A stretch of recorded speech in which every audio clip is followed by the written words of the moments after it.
Well, welcome to 954 Miles of Conversation, where we explore boundless conversations 1 mile at a time. I'm your host, William T. Vaughn. I got a special guest with me, Romeo Smith. It is delighted for you to be on my show. Thank you for being a guest, and I'm gonna give you an opportunity to tell the viewers and listeners who you are and everything. But the subject we're getting ready to talk about, and this is season 2 for 954 Miles Conversation. My co-host Christie McDonald is in Omaha, Nebraska, and she is working, and I got some free time, so I was able to put this show together with a good friend of mine that I met working a part-time job. It's amazing how God bring people in your life when you're working and minding your own business and providing a safety net for people. How we met on a cold. It was a real cold night. Real cold night. And I was working a part-time job and at an apartment complex, and you were looking at me. You looked at me like, what is he doing over there? You know, is he stealing my car? If he want to steal my car or what? What is he doing over there? You know? Hey man, I had to check it out. Yeah, he did. Hey, y'all, he checked me out now. He definitely did that. Yeah. Then he realized I rolled the window down. We started having a conversation. And I think you took all your items to the door of your apartment. Yeah, my food. All your food. You took that to the door, and you come back to my vehicle, and we had it. I know we talked for damn near an hour. Yes, we did. Yeah, because your wife called. Yeah, your wife called me. Where you at? He said, I'm right here on the parking lot. Like, babe, I'm right here. I'm not doing nothing. I'm right here. Yeah, right here.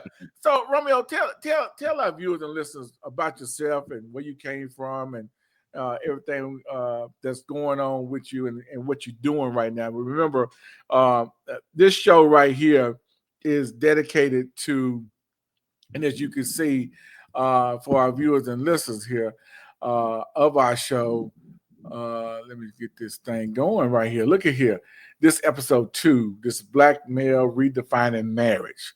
We had a serious conversation about that on Parking Lot before we get into it. But tell our viewers and listeners about yourself. Good morning, and thank you for having me, man. And thank you. You know, we finally got a chance to put this together. But I'm from New Orleans, Louisiana.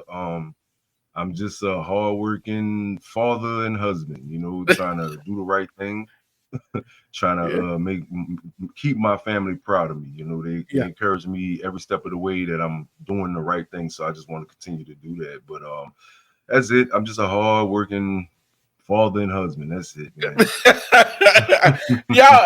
He's being modest, but the conversation that we had, I wish I was able to do the podcast that night, because that was spontaneous.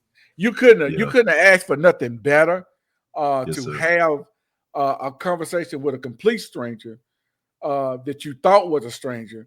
But I always tell people that God put me in position through divine intervention. I always meet people and I talk to people.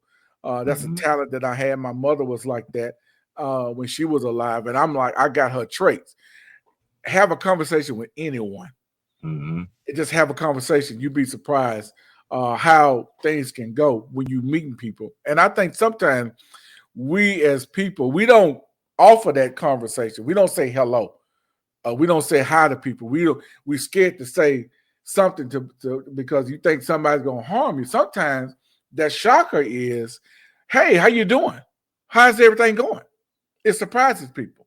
Yeah. You'd be surprised what you get from that. And we had that conversation about marriages and what marriages look like when I got married. I've been married 3 times. To me, I'll be honest with you. See, what I like about my show is that I don't have no problem by getting on here talking about myself. Yes, sir. That's what makes it real. I've had 3 marriages. To me, they have failed. They have failed because I'm not in those marriages, so they have failed. Those are failed marriages. My experiences is maybe not your experiences, or maybe not another viewer's experience, but it's a marriage that failed. Did I play a part in it? Probably did. Yes, I did. Especially when I was younger, I wasn't I'm not the same person that I was 30 years ago. I'm not. Yes, sir. It's different. The way I think is different. My experiences have taught me different. So it is what it is. But you are what, 39 years old? Yes, sir. 39. 39. And you're trying to be that strong black male role model for your children. Yes, sir. Be a strong role model for your wife. Yep. Be accountable for your actions and what you do and how things that you do. Yes, So, sir. no, at 39, and my 39 was a totally different 39. Mm-hmm. Totally 39. Yeah. Our thought process was totally different when I was 39 years old. I'm going to ask the first question, and can you share your personal experience with your marriage or relationship that shaped your views right now? Right now? Yeah, that shaped your views.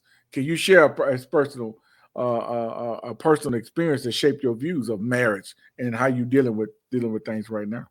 Well, this is my first marriage. Yeah. What I'm learning is, and what I've learned is, one of the biggest challenges in the marriage is yourself. Oh wow. Right? Well, see, That's one of the look here. You accept accountability right off the bat. off the rip, man. Yeah. But remember what we talked about in the parking lot. So that's part of me becoming the man that I am, is accepting responsibility for my wrongs. That's the only way I can get to where I am now. So I try to bring that into the marriage. But I've learned that with a lot of the arguments and disagreements that we had, that my tone would either my tone could potentially escalate the issue. So it's how I respond to her, and how I deal with her sets the tone for what's about to happen.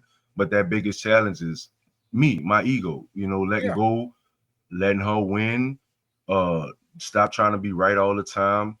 Another thing that I'm learning, because we only almost 5 years in. I've been with her for 7 years, but marriage, we almost 5 years in. One of the things that I'm learning is the reason that it's so difficult for two different people to get along is because we have to think.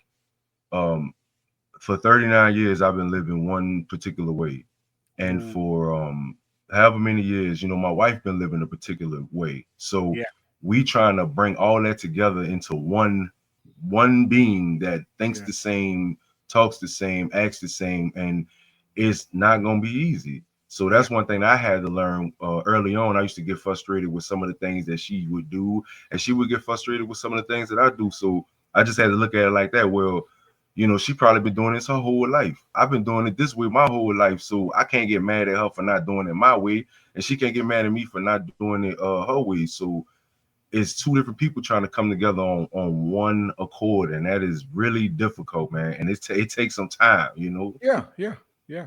So it leads us to that segue of that famous word that people always say, compromise. Compromise, yes, sir. I am learning that word because I'm very selfish. I compromise. I had to learn that word. So you had to learn that the hard way of the compromise. Oh yeah. Baby left me 2 times now because I ain't act right. Yeah. I ain't act right. Talking to her crazy. Talking to her crazy. Yeah. All these, that toxicity, that arguing, and all that other stuff. My baby coming in here. That's okay. That is okay. You're a father. You're a father. And see, people don't realize these shows talks about real experiences. They do. They talk about real experiences. Yeah. He's back there in the background. Bless his heart. He is. Hey, go play. Go play. It's just my baby. Yeah. Go by mommy. Yeah. Go by mommy. Go by mommy. Yeah. Go get mommy. Go get mommy. And that's all right. That's all right. That gonna make my ratings go up. See, he's a real man. He's a real man. He got his baby up in it with. He's a real man. he just do what he want. I'm sorry. Compromise. Part of like you say, I wasn't acting right. My wife left me 2 times. My ego didn't want to let me just let her be right, or just listen to what she's saying in the argument, she could be right, but I just want to argue. But she got tired of that and she left me. And wow. I learned. And again, I had the chance to stop it all, but my ego would not let me say, baby, I'm sorry, stay, don't go. So, knowing that when this woman leave me, I'm gonna be tore up. And I was tore up in here, acting like I didn't care. Yeah. But we talked, we got back right, and it happened again. So I had to learn to dead the ego and get my stuff together. And did you give me a second? Let me close this door right here. Give me a second. Sorry. That's all right. See, when only on 954 miles did you get the real deal from real people. No cuts and all that. I mean, this is a real. Oh my goodness, show. Sorry about that. This is real. 954. That's why I tell people about our show. Our show feature real people doing real things, and this is what I like. This is a good show. I'm telling you, this is the good show. This is real life because you're a father. You gotta deal with that. It's a father, so it shows where you have compassion. Okay, you're compromising, and you're trying to talk about, hey, the marriage that I got to deal with, and I'm trying to do better. That's what this show is all about. The road to find. I mean, you talking about you got mad because you didn't compromise. You hard head. You didn't want to listen. I'm thinking about some things in my marriage that I did. I was a law enforcement. So at 21 years old when I first got married, I didn't know what I was doing. I didn't have a clue what I was doing, man. Yes, sir. I don't think none of us ever do. Yeah, we don't have a clue what we're doing when we're young. And then I messed around and I didn't stay married, but the first time for 42 days. 2 days longer than Noah's. Hey, see that? Hey, yeah. Hey, 2 days grand longer. Opening, grand closing, man. Yeah. Wow. That's got to be a record, man. Yeah, no. 2 days. Hey, 42 days. 2 days. 2 days longer than Noah sailed the ark. That's how I look at it. Okay. Yes, that is crazy. We wasn't married long, but I had a child by my first wife at the time. And later on, you thinking everything is good. You get a divorce, and I had to start completely over. I'm not gonna say, even though those 42 days were short, but I went through some stuff. I went through a lot of legal stuff. Yes, sir. With during that first marriage that my wife was had some issues with that had nothing to do with me. Yeah. But it almost jeopardized my career. Wow. And so you have to make a decision. You have to make a decision about your career and about your lifestyle.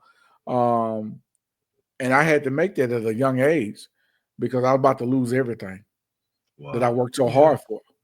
And so when you're faced with those crises, it's easy for you to get out of something in 42 days because your livelihood is more important. Okay. Yeah. And when you're about to lose everything that people has invested into you and you have been a role model and you're trying to do what's right for yourself and, even to support the family, I had to still have my career. It's easy for us to get a job, but a career is something totally different. It's totally when you invest in a career, when you invest something in a career, that's something that you talking about. Hey, a retirement, 401k. You talking about benefits on the long haul. Exactly. And I retired at the age of 50. I started at 18. So those things happened to me in my first marriage. My second marriage, I was about 37. So I'm enlightening you on something. Yeah, you're right. Now your second marriage, you're around my age. I'm around your age. I'm around your age doing your second marriage. In my second marriage, I suffered. This is the first time I revealed this on the show. I suffered a mild stroke. Oh, wow. Before I got married. And that woman still wanted me.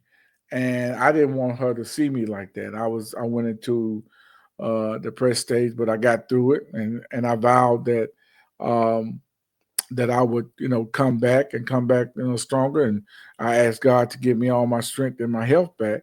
And I told him I would never come in the hospital again for that. I know why I had my stroke.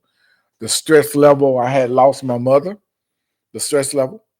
I had some stuff dealing with my children at the time. And all that played a part into my stroke and into my second marriage.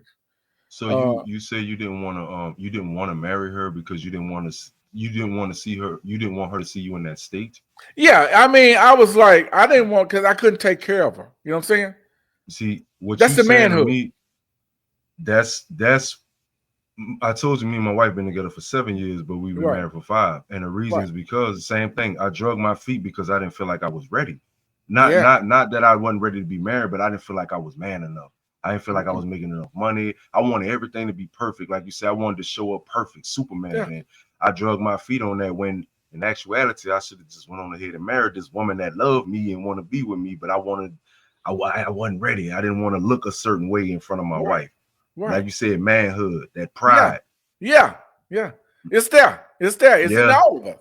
It's in all of us, man. It's definitely in all of us. I'm going to ask you another question.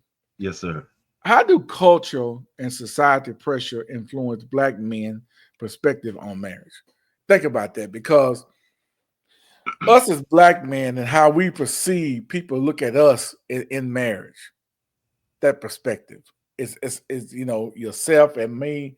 How we looked at, how we viewed, in your opinion?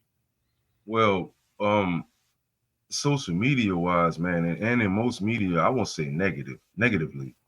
While I try not to, always just look at that, I know it plays a big role because in real life, I know a lot of married brothers that's doing their thing, but in the media, we are villainized.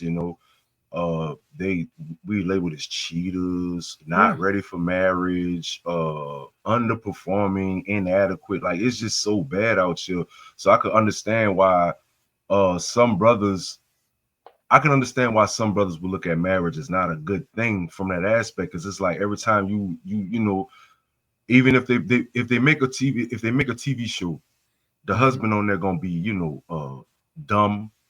He gonna be the woman gonna be more masculine than the husband. She gonna be she gonna be punking her husband all the time. They always downplay the role of the Black husband in the movies. I mean, in the TV shows and in the movies, the Black husband is the villain. In them Tyler Perry movies and stuff like that, the Black husband got to be cheating or beating on his wife and all that. So with all that being all that trickles down to social media, to these dating shows and stuff like that and podcasts, then you have a bunch of people villainizing what marriage really is. It's being married to a Black man really is. So I could see brothers on the outside looking at all that like, man, why do I won't get married if this is what they think of me as a husband, as a Black husband? Like they think the marriage gonna be The Color Purple. They think it's gonna be domestic violence. They think it's gonna be cheating, infidelity, multiple baby mama, side chicks, like that. All that plays a real major role in how men view marriage. I think brothers is just they're not inspired to get married these days, looking at all that. But man, you have said a word with that, man, because I'm gonna be honest with you.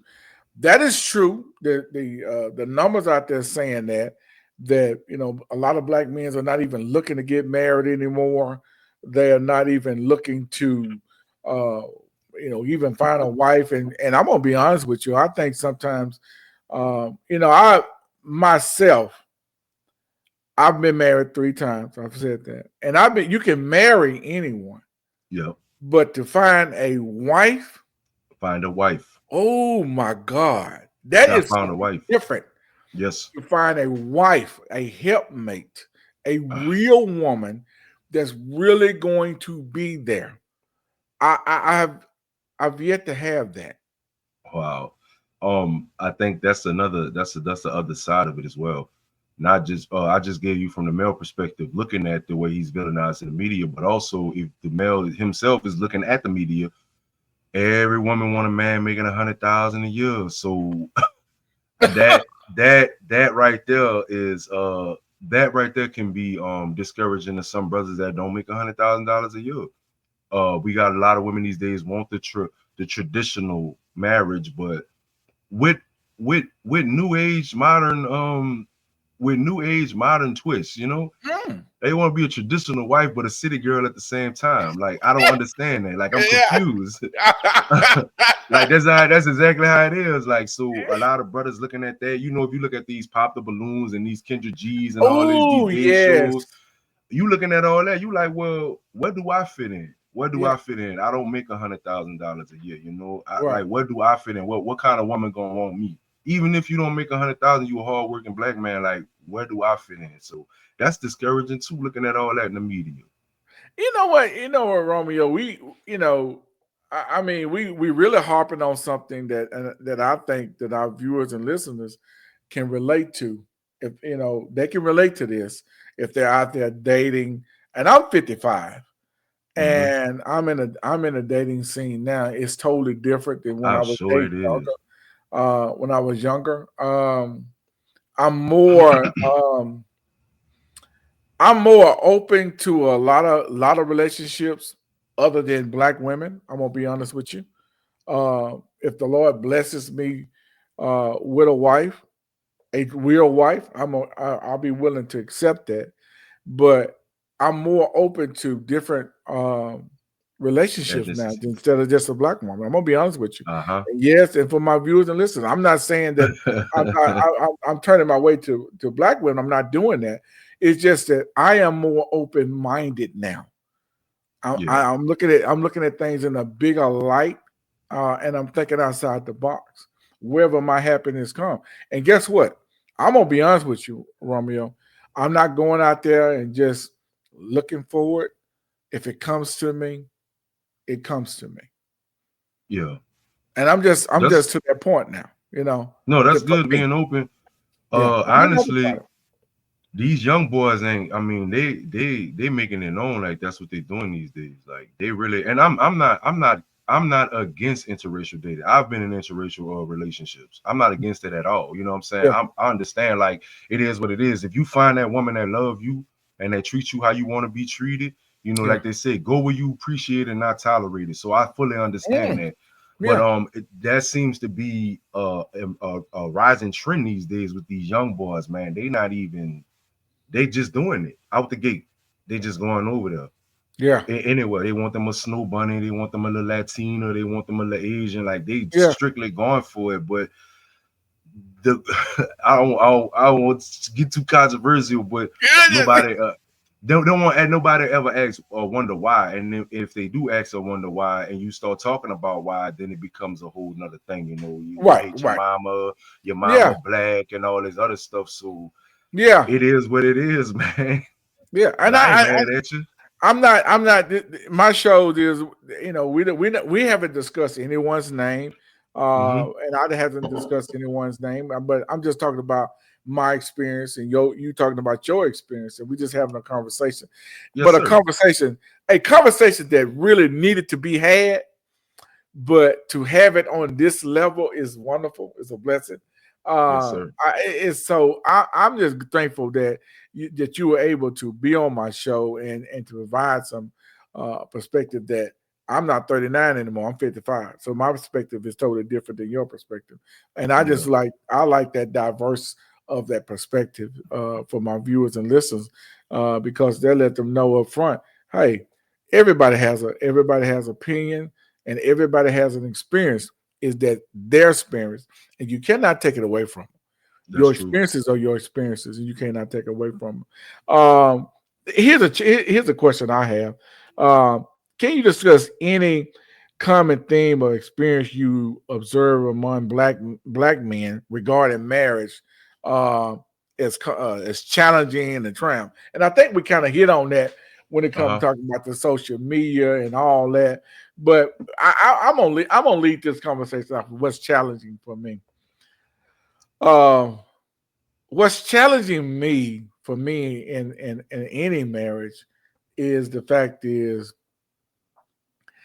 when the loving part and the overwhelming is over with. The honeymoon phase. With the honeymoon phase is over with. And you get those years in. How do you keep that love going? You gotta still have to you still have to do things to keep that love going that you had when you first met that person. And that was more challenging for me, and even as a young age, because I wasn't thinking that way. And so when my second marriage, I was a 37-year-old, but I was working a lot. I had a lot of responsibility. I was a See, detective that's with me. the Laurel Police Department. I worked robbery. I worked homicide. So when I would go out on dates with my wife, I had to drive separate vehicles. Yeah. A lot of people didn't understand that, and they don't know that. This is something that I'm telling them that's new to them. As a detective, you have to drive your work vehicle because you're subject to get called. Mm-hmm. And there was times that we were on dates that I got a call to a homicide or a robbery, and I had to go. And Just so we in get the up out of there. yeah, we're in the middle of that date, and so I'm trying to put my time in with my wife, and I had to go because at the end of the day, guess what paid the bills? Exactly. It Now, is what it with is. what you saying, is where I'm finding a degree of difficulty, because you want to provide a man. He's not gonna have time. I kind of feel bad. I don't have a lot of time for my wife and my baby, bro, because I be working, like you see. Yeah. A man with time don't got no money. When a man with money don't got no time. My wife, she stay at home. You know what I'm saying? So if you want that lifestyle, you want to be at home, I got to work. I do feel bad. I feel bad, like you said, but I'm trying to learn how to find that balance. Okay. Because like you say, y'all stomachs got to be full. The bills got to be paid. Right. You know? That's true. So what you want? Like, you want me to be up under you? If I'm gonna be up under you, I ain't gonna have no money. But everybody keep telling me you got to date your wife. You got to date your wife. Yeah, you got to date take your wife out. To keep that thing alive, you got to date your wife. You got to take out. You got to keep doing it. It's just hard finding that balance between providing and taking care of everything, and then having free time to, go out on dates and all that other stuff. Wow, man, it's so profound that I talked about my own experience with my second wife, about when we were trying to date her and work, and I'm taking care of everything to a certain degree, and she had some responsibilities as well. Don't get me wrong; it wasn't just a one-way street. And I'm not going to say that. She did her role. She played her role. She did. So the money was not an issue for us. The money was not an issue, but the time, the other controversial stuff became an issue deep down inside. Yeah. That those things became an issue, to the point to where, even at that particular time, I had to make a decision, and we just kind of outgrew each other, and we had to go our separate ways. Yeah. Wow. So that even in that, and so future perspective. What changes do you hope to see in how marriages is perceived within the Black community? What change do you think that people, the hope that you want to see how marriage is perceived within the Black community? How we are viewed as Black marriages, because they don't think they don't think that they look at the Cosby Show. Remember when that came on? Of course. Yeah, they saw the Cosby Show, and so the Cosby Show had this perfect setting, perfect life. It's actually, they had their issues, but you had a doctor, you had a lawyer, I think at the time, and so everybody. Wife, Miss Huxtable, was a lawyer. Yeah, everybody growing up in the house and doing their thing, but they still had their issues, but they handled it different. They solved them different. Okay, and that gave America a different view of Black families. You know that's the trend. It gave a different view. Yeah. And so now we got the House of Atlanta, Wife of Atlanta. Now these reality shows. Oh yeah. We got all these reality shows, and the Huntsville, those marriages, and they are spotlighting their relationships out there, but it's mostly drama. It is. Is drama the lead in black marriages now? Is It's drama the not, lead? man.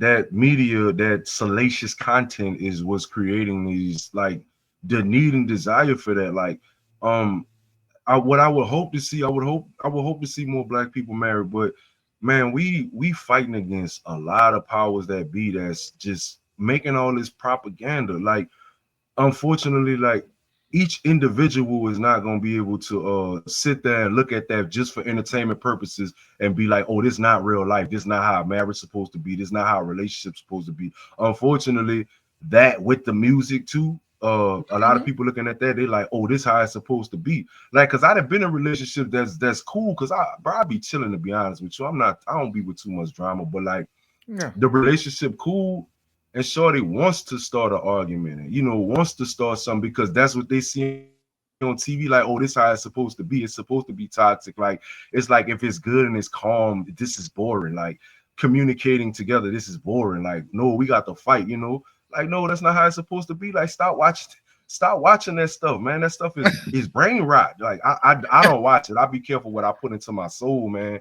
I don't watch it, but everybody not spiritually strong enough to just like look at that for what it is, entertainment, and keep it moving. People starting to try to mimic that, and I really don't have no solution for like how we could change that. Everybody gonna have to sit down and, like, if you really want to be married, you're gonna have to stop looking at that stuff. Work on yourself, be healed. Both people. That's another thing. People ain't healed, and sit down and get to know the person that you trying to marry. Like, y'all really gonna have to sit down and talk. I don't think people even do that no more. How much you make, all that surface level stuff is what they talk about on first dates, instead of actually like talking to somebody where they at mentally. What's their values, what kind of family they grew up in, how do they family interact. Like, this is the stuff that's gonna matter in the long run in a marriage, not all that other stuff. Right. I think I might have digressed off the topic, man. no, that's good though, because you're right. I mean, too much. When you think about what you just said, I'm like, we looking at TV, and now we want to mimic our lives just like the TV. Mm-hmm. Our marriage. And they call it. Remember, it used to be television programming. Yeah, that's exactly what it is. A TV programming. That's exactly what it is, and that's exactly what it's doing. Yeah, and so this is not one of the questions, but this is something that I wanted to put out here. Is as a black male, I never went to school to learn how to be a husband or to get married. Nobody taught me. I don't think none of us did. Yeah. Did you get taught? I'm learning on the job, baby. I'm still learning. I'm learning on right now. It was no manual. It was no class. It was no exams. It was, here you go. Do your thing. Figure it out. So we wasn't taught this. And so you either had people around you that had marriages. I've seen people around me who have been married for 30, 40 years. Those marriages are a rare jewel to see. But I've been around people. I got friends that's like that, and they have those kind of marriages that they've been around for 30, 40 years, and the relationship changes and totally different. And my perspective of it, can it happen? Yes, I think we all have the capability of being married longevity. I think sometimes our experiences and our life lessons can change those perspectives. And it brings me to my third marriage. When I was thinking about, when I was asking God to send me someone, and I was praying, I was actually living in Omaha, Nebraska, and so Romeo, I'm gonna be honest with you. This is the first time I ever discussed this, and I'm comfortable by discussing this with you because you brought that out of me. So I want to say thank you for that.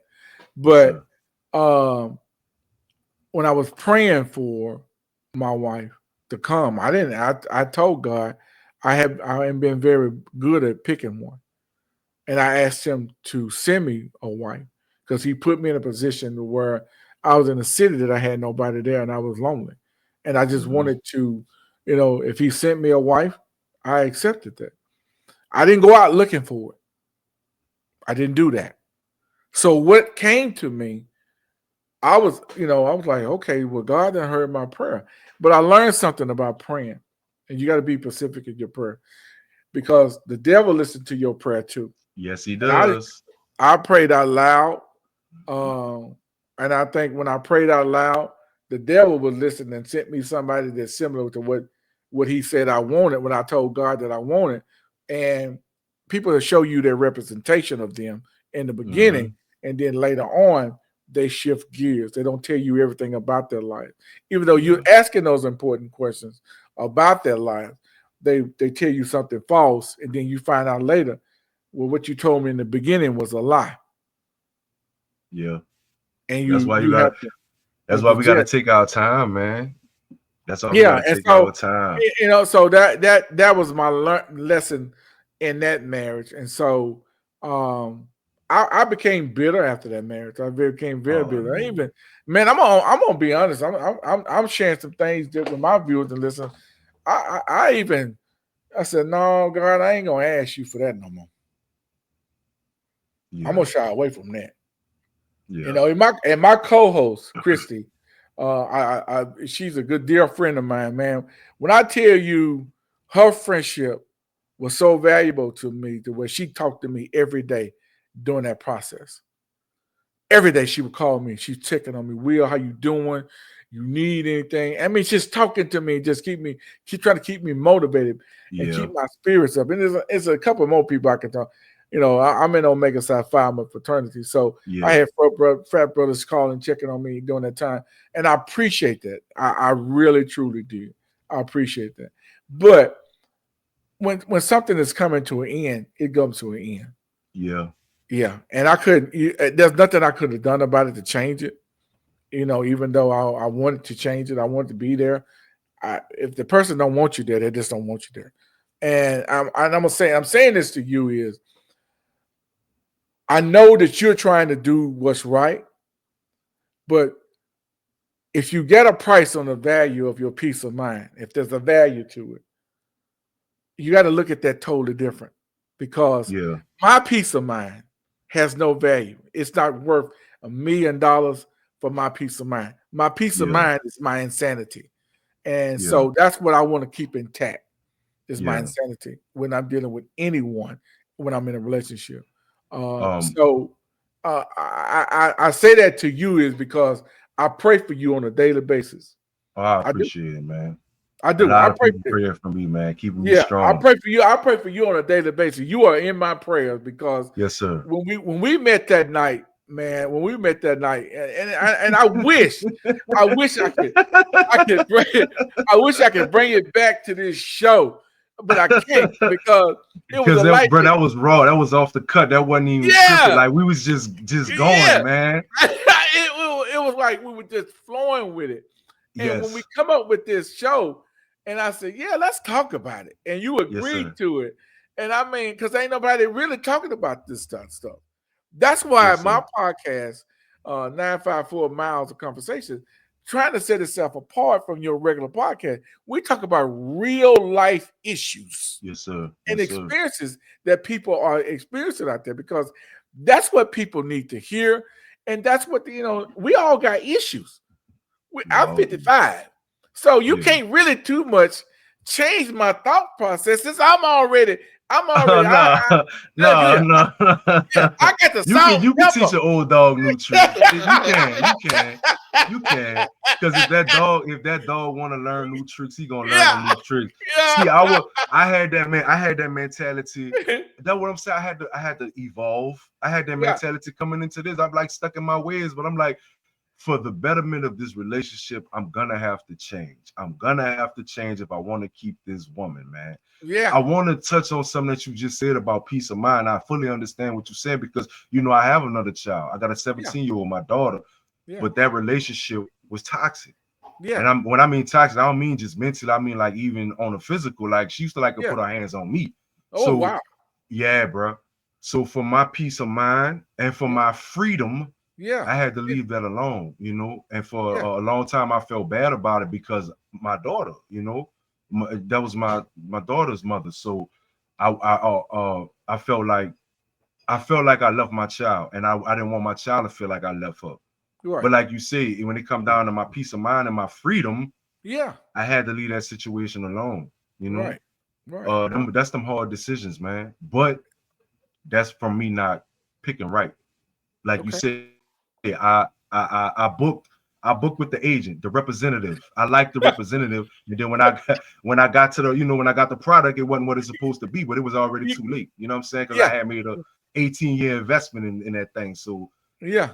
but that's why I learned my lesson. That's why the age gap's so crazy. My daughter 17, my son 3. It took me that Yeah. long to. I'm like, you know what? I'm gonna get this right the next time. I'm not gonna Right. make this mistake again. I'm gonna get this right the next time. That's all right. That's all right. That's all right, man. This has been a doozy show for 954 miles of conversation, and we explore boundless conversation 1 mile at a time. It's been a pleasure interviewing you, talking to you about Black men redefining marriage Yes, sir. in a way that I hope that our viewers and listeners can learn something from this, or even take our experiences, and they may be going through the same experiences and trying to sit down and have a dialogue with their significant others so they can have a longevity of 30, 40 years of marriage until death do us part. So that's what I hope. Any last I would words like from that you? myself. Yeah, any last words you want to say? Put out No, there. one of your questions that I had hoped you was gonna hit. Well, come on, I talk don't think about we're it. gonna get I'm trying to find it perspective, misconceptions. It was some about it was basically about traditionalism and Okay, I see it. You said traditionalism. yeah. In what way do you think traditional views of marriage may not resonate with Black men today? Is that one? No. Okay. I can't find it, so I don't think I'm not gonna waste time. But it Okay. was about I think it was about roles in the marriage or something like that. Oh, okay. Yeah. Because everybody have a different role.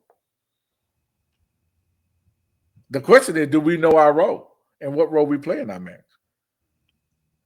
as a Black That it was that, but it was also what I wanted to like kind of because the marriage has evolved. I think that was the thing how his marriage has evolved. I think man? these days, yes, while man is still supposed to be the provider, but also I think that we got more teamwork going on in the thing. You know, I cook, I cook, Yeah. Okay. I cook, I Okay. clean, I do laundry. You know, we do everything together. 50-50 in a way, you know what I'm saying? And that's the Right. thing. A Right. lot of women don't like 50-50. 50-50 ain't just about no money, it's about everything. So I cook, you know, I take care of the baby, you know what I'm saying? Like when my wife needed want a break or whatever, you know. If Right. I'm here, I take the baby. So I think I think in a way some of the traditionalism in marriage needs to go away because it needs to reflect the times. You know what I'm saying? Everything is different now. Everything is different now. Money wise, you know, everything costs. We was just talking about that, bro. You know how much eggs is right now? Bro, I didn't even know. I thought they was playing. Like I saw the memes. I thought they was playing, but no, like eggs really high. We ain't about to have. I'm about to go buy some chickens, bro. Or something. It's crazy. Oh With my that, God. You can't make this up. Robert, you you can't can't. make this up. This is I thought they was playing, man. It's crazy. But like with that being said, that's gonna take people working together, man. Because yeah, it is. It is. this economy keep going up and down, bro. Everything going up Yeah. and down. So I don't understand why people fight over that. You know, it's gonna take some teamwork. Wow. 50-50 ain't just Wow. about no money. It's about two people giving 100. 100. Yeah, that's true. That's That's all true. it is. Man, hey, that is a good way to end this segue in this conversation Yes, sir. of 954 miles of conversation. Y'all, again, Romeo, I want to thank you for your time Thank you. being here today and giving me, because I know this is your day off and you took the Yeah, time one to of them. we are I took one it of off them. for you. Yeah. I took it off for you, man. I wanted to be here. I appreciate you so much. Yeah, appreciate you too, brother. And man, I would definitely have you back on my show. I'll be more prepared next time. This is just me off the cuff. Hey, but see, that's what I like. That's what I like about my show. Everything is off the cuff. I like the fact that your son came in there, you picked him up, you had to do what you had to do. I'm sorry, bro. I'm sorry, man. That boy do what he wants. That's a real marriage, man. That's a relationship. That's that's what it's all about. That's fatherhood. So that was amazing, man. That was amazing, man. And as usual, man, I'm gonna continue to put you and your family in my prayers, and I wish you the best and success for your life and your family. Do you understand that? So with that being said, thank you all for tuning in to 954 Miles of Conversation, where we explore boundless conversation 1 mile at a time. Until next time, see you later. Peace. All right, brother.